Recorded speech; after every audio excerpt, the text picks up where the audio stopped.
Hello मेरे प्यारे student, आप सभी को my YouTube channel smart study में स्वागत है। आज मैं आपको बताने जा रहा हूँ विज्ञान टॉप सीरीज पेपर फर्स्ट। ठीक, इसी प्रकार से आपको कुल 5 टॉप विज्ञान का पेपर सीरीज प्रोवाइड कराया जाएगा। इसमें से एक सीरीज में आपके लिए 10 प्रश्न होगा। इसी प्रकार से आपका 5 सीरीज में 50 प्रश्न हो जाएगा। कितना प्रश्न? 50। 50 प्रश्न में से 25 से 30 प्रश्न आपके एग्जाम में एकदम आएंगे आएंगे तो आएंगे। ठीक, इसी प्रकार से आगे भी आपको देखिए, यहाँ पे सीरीज फर्स्ट है, यहाँ पे क्या है आपका पेपर सीरीज फर्स्ट है। इसी प्रकार से आपको 5 गो सीरीज एक सब्जेक्ट का, कि विज्ञान का है, फिर आपको हिंदी का, मैथ का, मतलब सब सब्जेक्ट का आपको 5-5 सीरीज हम लेकर आएंगे। ठीक, आप अच्छे से पढ़िए, इसको ध्यान से पढ़िएगा। इसमें से प्रश्न आते हैं और आएंगे। ठीक, अब चलते हैं अपने प्रश्न की ओर। देखिए, आपका पहला प्रश्न है कि साबुन और अपमार्जक से आप क्या समझते हैं। प्रश्न क्या है आपका कि साबुन और अपमार्जक से आप क्या समझते हैं। ठीक, देखिए, तो प्रश्न है, साबुन और अपमार्जक से आप क्या समझते हैं। ठीक है, सबसे पहले देखिए साबुन। देखिए लिखा है लंबी श्रृंखला वाले, क्या लंबी श्रृंखला वाले, देखिए यहाँ पे लिखा है लंबी श्रृंखला वाले कार्बोक्सिलिक अम्ल या, ये लिखा है अम्ल या वसा अम्लों के सोडियम अथवा पोटेशियम लवण को साबुन कहते हैं। इसको साबुन कहते हैं। फिर यहाँ पे फिर देख लीजिए कि लंबी श्रृंखला वाले कार्बोक्सिलिक अम्लों वसा अम्लों के सोडियम अथवा पोटेशियम लवण को साबुन कहते हैं। ठीक, ये हो गया आपका।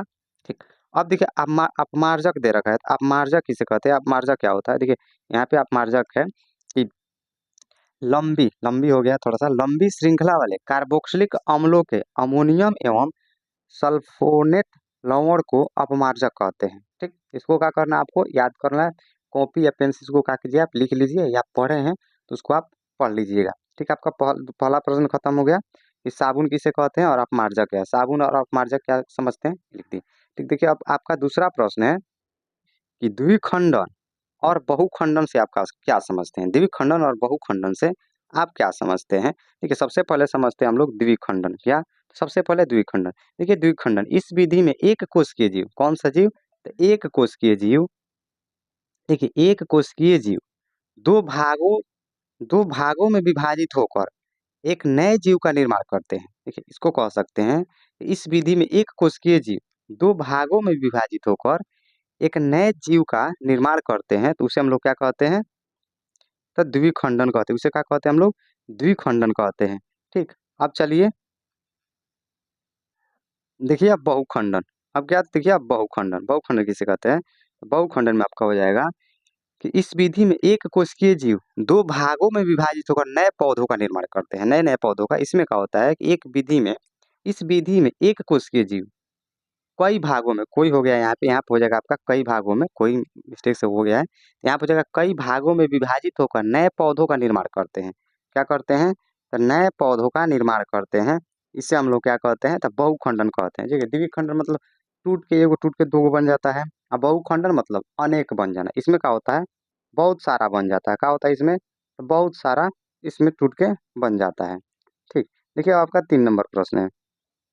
देखिए 3 नंबर प्रश्न है आपका कि उभयधर्मी ऑक्साइड किसे कहते हैं, उदाहरण सहित लिखे। कौन, उभयधर्मी ऑक्साइड किसे कहते हैं, उदाहरण सहित लिखें। ठीक है, उत्तर में ऐसे धात्विक ऑक्साइड, ऐसे धात्विक ऑक्साइड जो अम्ल तथा क्षार, अम्ल तथा क्षार से क्रिया करके लवण तथा जल बनाते हैं।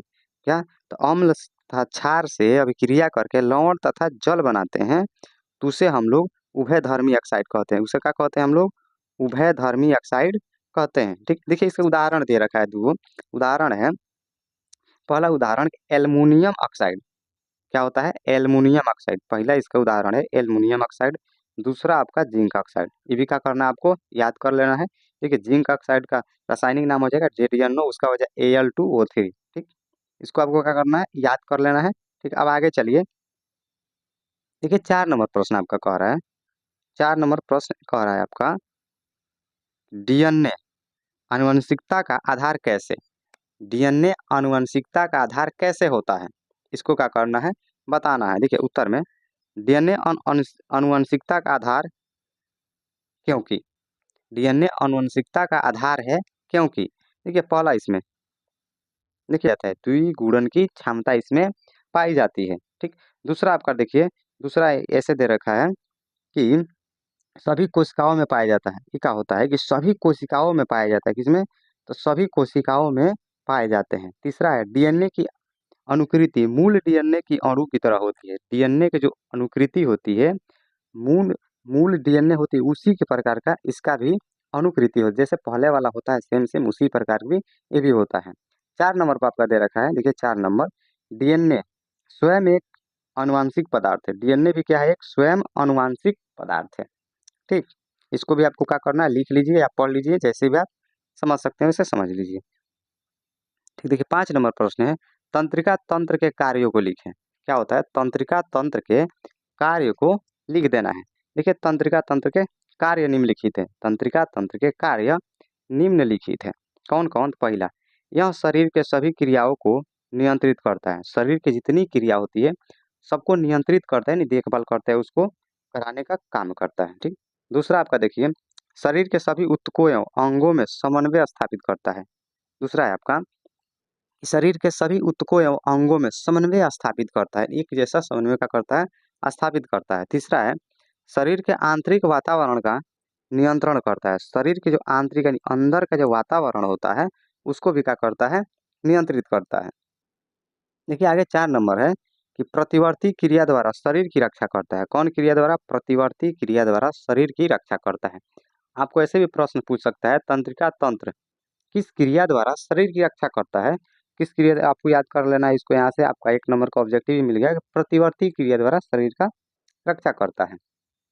ठीक, अब आगे देखिए, आगे देखिए आपका उफ, आपका 6 नंबर प्रश्न है कि आयोडीन की कमी से कौन सी बीमारी होती है? आपको बताना है कि आयोडीन की कमी से कौन सी बीमारी होती है। ठीक, आयोडीन की कमी से कौन सी बीमारी होती है? पहला ठीक है, उसका उत्तर है आयोडीन की कमी से क्या? आयोडीन की कमी से घेघा रोग होता है। कौन सा रोग? तो घेघा रोग होता है। नमक अधिक या कम खाने से क्या होता है? घेघा रोग आपका हो जाता है। आयोडीन की कमी के कारण थायरॉक्सिन नामक हार्मोन उचित मात्रा में स्रावित नहीं हो पाता। देखिए ये रोग होता है, तो थायरॉक्सिन नामक जो हार्मोन होता है उचित मात्रा में स्रावित नहीं हो पाता है, जिससे थायराइड ग्रंथि का आकार काफी बढ़ जाता है। इससे क्या होता है? थायराइड ग्रंथि होता है उसका आकार काफी बढ़ जाता है, जिससे कारण गले में सूजन होता है। जिसके कारण क्या होता है? आपका गले में सूजन हो जाता है। क्या हो जाता है? सूजन हो जाता है। ठीक, सूजन हो जाता है। शरीर, उसके बाद देखिए कह रहा है कि शरीर की इस अवस्था को घेघा रोग कहते हैं। क्या कहते हैं? तो शरीर की इस अवस्था को घेघा रोग कहते हैं। ठीक, आगे देखिए आपका 7 नंबर, नाभिकीय संलयन किसे कहते हैं? देखिए नाभिकीय संलयन किसे कहते हैं? देखिए प्रश्न है आपका कि नाभिकीय संलयन किसे कहते हैं? ठीक, देखिए उत्तर आपका कि ऐसे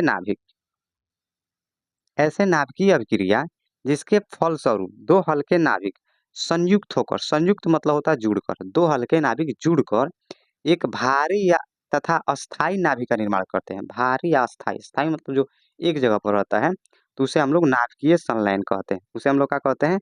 नाभिकीय संलयन कहते हैं। इसका भी स्क्रीनशॉट लेना है, लिखना है, लिख लीजिए। ठीक, अब चलते हैं अपने अगले प्रश्न की ओर। देखिए 8 नंबर प्रश्न है आपका कि दीर्घ दृष्टि दोष क्या है? क्या था? दीर्घ दृष्टि दोष क्या है? गहन प्रश्न है कि दीर्घ दृष्टि दोष क्या है, इसे दूर करने के लिए किस लेंस का उपयोग किया जाता है? ठीक, आगे देखिए, इसका आंसर हो जाएगा, उत्तर का उत्तर थोड़ा सा मिस्टेक हो गया टाइपिंग में। नेत्र गोलक छोटा होने के कारण आंख का लेंस नजदीक की वस्तुओं का प्रतिबिंब नहीं बनाता पड़ता है। देखिए दीर्घ दृष्टि दोष में क्या होता है? नेत्र गोलक जो होता है वो छोटा हो जाता है। छोटा होने के कारण नजदीक की वस्तु का क्या करता है? वो प्रतिबिंब नहीं बना पाता है। जितनी नजदीक की वस्तु होती है उसका प्रतिबिंब नहीं बना पाता है। प्रतिबिंब रेटिना के पीछे बनाता भी है, तो रेटिना के पीछे बनाता है। कहाँ बनाता है? रेटिना के पीछे बनाता है।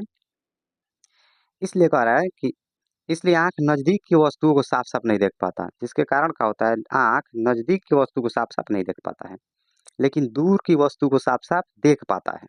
तो इसे हम लोग दीर्घ दृष्टि दोष कहते हैं। देखिए इसमें क्या होता है कि दीर्घ दृष्टि दोष में नजदीक की वस्तुएं नहीं दिखती है और दूर की दिखती है। इसमें क्या होता है? आपको याद करने की एक ट्रिक है कि दीर्घ में समझिएगा, दीर्घ मतलब बड़ा होता है।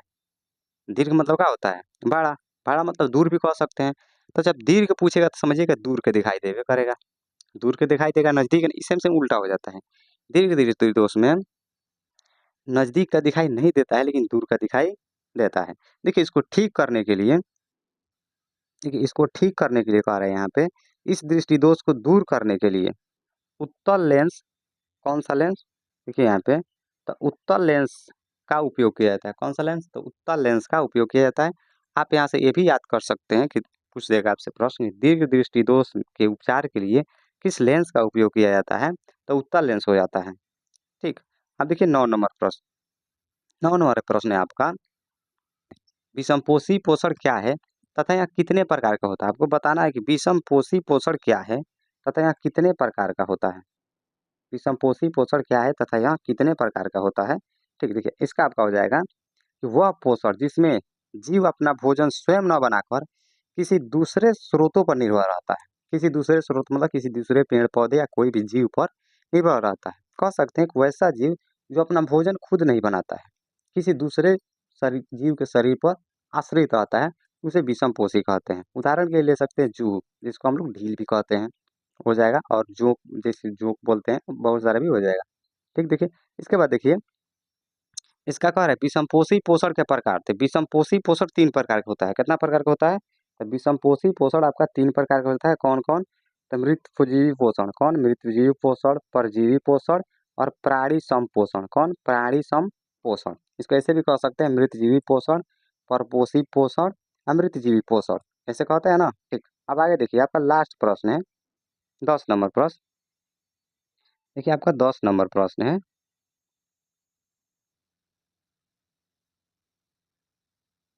प्लास्टर ऑफ पेरिस का 2 उपयोग लिखें। किसका, तो प्लास्टर ऑफ पेरिस का 2 उपयोग का करना है, आपको लिख देना है। देखिए तो लिखे प्लास्टर ऑफ पेरिस के निम्नलिखित उपयोग हैं। कौन कौन, तो प्लास्टर ऑफ पेरिस का उपयोग कहाँ कहाँ किया जाता है यही बताना है। पहले का लिखे अग्निरोधक पदार्थ बनाने में। अग्निरोधक, अग्नि का मतलब कहते हैं उसको बुझाने वाला जो पदार्थ होता है, उसमें किया जाता है। दूसरा है यहाँ पे कि खिलौना, क्या, खिलौना, सजावट के सामान बनाने में, और उसके बाद देखिए यहाँ पे मूर्ति बनाने में, क्या, तो मूर्तियाँ में, मूर्ति भी बनाने में किया जाता है, इत्यादि में किया जाता है। ठीक, इतना ही खत्म हो गया। फिर मिलते हैं अगले अगले वीडियो में। यदि वीडियो अच्छी लगे तो वीडियो को लाइक और सब्सक्राइब कर दीजिएगा, ताकि इसके आगे वाला जो पार्ट है आपको प्रोवाइड कराएंगे या लाएंगे तो सबसे पहले आप तक पहुँचे। ठीक, फिर मिलते हैं अगले वीडियो में, तब तक के लिए जय हिंद, टेक यू, बाय बाय।